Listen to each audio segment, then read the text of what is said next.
today's video. Today is not a review, as you may notice, and I was actually going to upload this last month, but since The Conjuring falls in horror territory, I figured October would be more fitting. Now, I'm actually a big fan of the Conjuring universe, but the timeline has hit a few snags thanks to its spin-offs and sequels, and most of those snags were caused by Gary Doberman. I don't mean to keep ragging on him, but I have no one else to blame.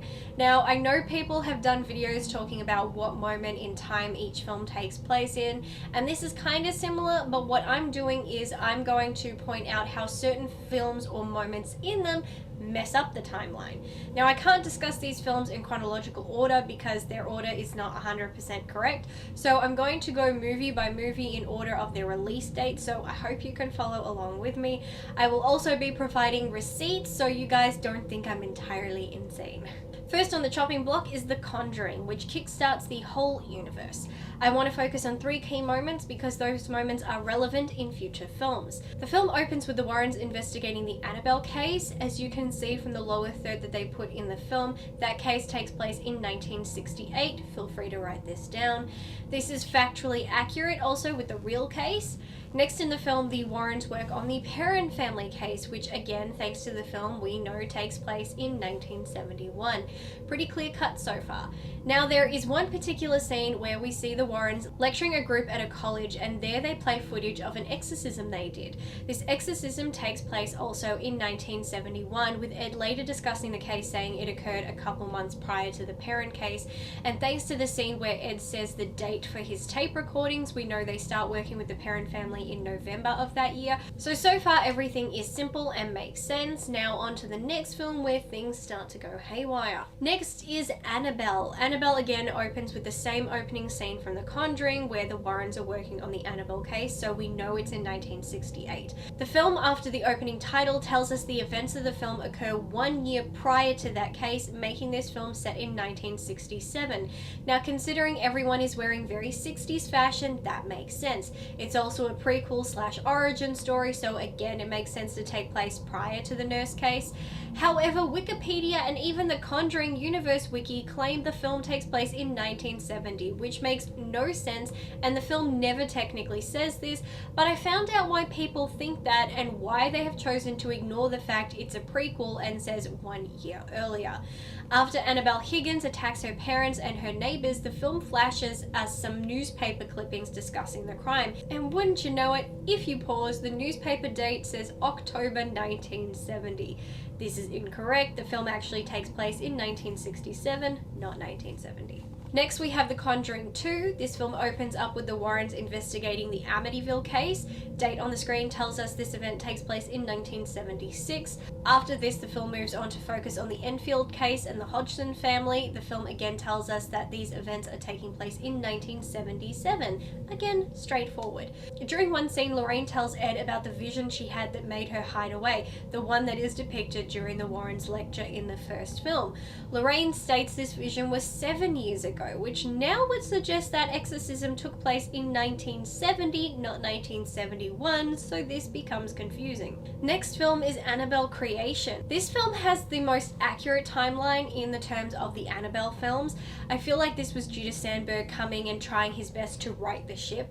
I mean, the plot still has its messes, but we're not here to talk about that stuff. So this film, as far as I can tell, never directly mentions specific years. We have to use maths and fashion. Twice in this film, the film tells us it jumps 12 years. So mathematically, we have to work backwards. And this is when we learn I have too much time on my hands. So thanks to the Annabelle film, if we ignore that newspaper and the internet, that film takes place in 1967. The main events of Annabelle Creation take place 12 years before that, which means that film is set in 1955. The opening of that film takes place 12 years before that, which means the doll itself was created in 1943. And yes, I absolutely need to get a life.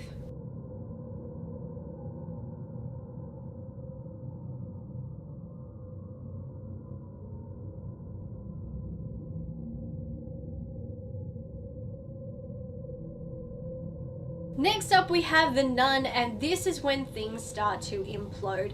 Now, I already made a video saying why this movie shouldn't exist, simply using the Conjuring Universe's mythology, so you can check that out if you like. And I have my review where I really go to town on this film. I'll post those links in the description box. But like I said, this is about the timeline. So the start of The Nun takes place in 1952, 25 years before we meet Valak in The Conjuring 2. Valak was released from its prison inside the church thanks to the bombs from World War II dropping on the church and causing it to open. Now, thanks to history, we know World War II ended in 1945, so this means Valak, by the time this film starts, had been terrorizing these nuns for 7 years or more. Now, in Annabelle Creation, the nun in that film says she spent time at the Romanian convent this film takes place in. She says this in 1955, 3 years after the events of this film. The nun appears to be in her late 20s and says she has fond memories of the convent.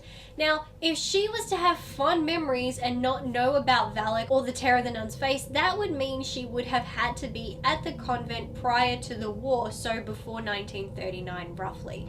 Even if she was 29 during Annabelle Creation, that would make her roughly 14 years old, maybe younger.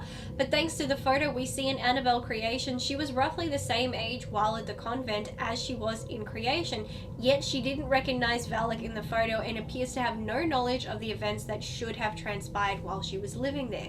So in terms of timeline, connecting The Nun to this film doesn't work. I mean, the nuns in this convent would pray in shifts and did so for centuries just to keep the evil at bay. So how she didn't notice this is beyond me. But it doesn't end there. Now, here's why I kept mentioning that exorcism from the first film. The Nun connects itself to The Conjuring by saying the man exorcised in that footage was the man who ends up possessed at the end of The Nun. The Nun, as I've said, takes place in 1952. That exorcism doesn't occur until 1970 or 1971, thanks to The Conjuring 2 now causing confusion. A solid 18 or 19 years later, yet as you can see from the footage, the gentleman in question has not aged a day. And The Conjuring gave that character an entire backstory which the film has chosen to ignore. Just to make things more confusing, at the end of The Nun, while it shows us the scene from The Conjuring where the Warrens play the video of Maurice's exorcism and Caroline Perrin is in the crowd watching, the screen says 20 years later, which would now have the film claiming this scene takes place in 1972, even though we watched it occur in The Conjuring in 1971. So safe to say the Nun timeline does not work in conjunction with the other films in this universe at all.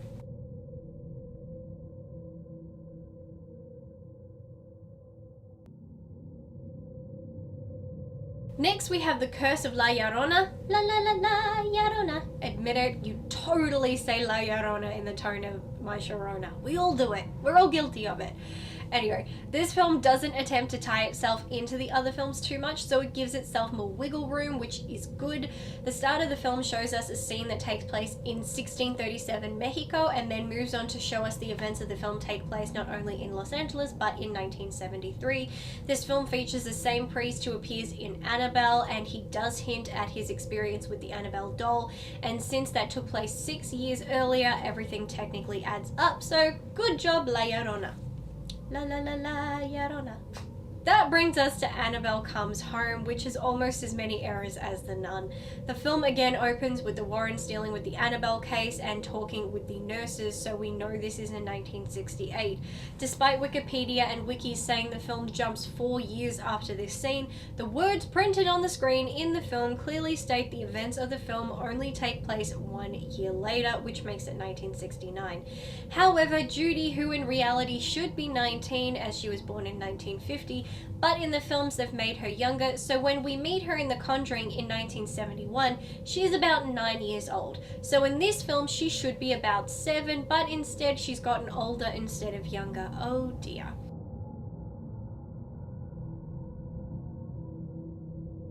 Next, we see Judy reading a newspaper article. The picture of her parents in it was a picture that was taken in The Conjuring. Now, it's possible that scene took place in 69, as the lecture did at least take place after the Annabelle case, but there is also a chance that the lecture took place in 71 at the same time as the events of The Conjuring. And if that's the case, then that photo shouldn't exist for another 2 years. As the events of the film go on, we are introduced to a werewolf, or in other words, a demon that takes the form of one, or in other words, a hellhound. Now, during this scene, we see the Warrens' case file, and it says they investigate the Hellhound of Essex in 1966. This case is actually based on the Warrens' case about the werewolf in Southend. Southend is in Essex, if you were wondering. However, the Warrens weren't introduced to that case until 1987 and didn't officially work on it until 1989. I'll post a link below to an article that talks all about Bill Ramsey and his story and the case, but basically, we have people running from an entity and a case file on said entity, even though the Warrens won't encounter it for another 20 years. Some people actually have suspected that the third Conjuring film will center around this case, and if that's so, Houston, we may have a problem.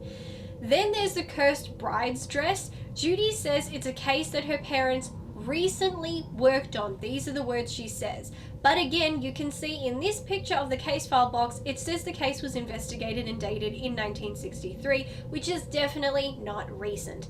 Finally, we have this shot at the end of the film. This music box was introduced to audiences during The Conjuring, and after the events of that film, it came into the Warrens' possession, and yet here it sits in their artifacts room, despite the fact they won't discover this object for another 2 years. So that's the current timeline of the Conjuring universe, and well, its many inconsistencies.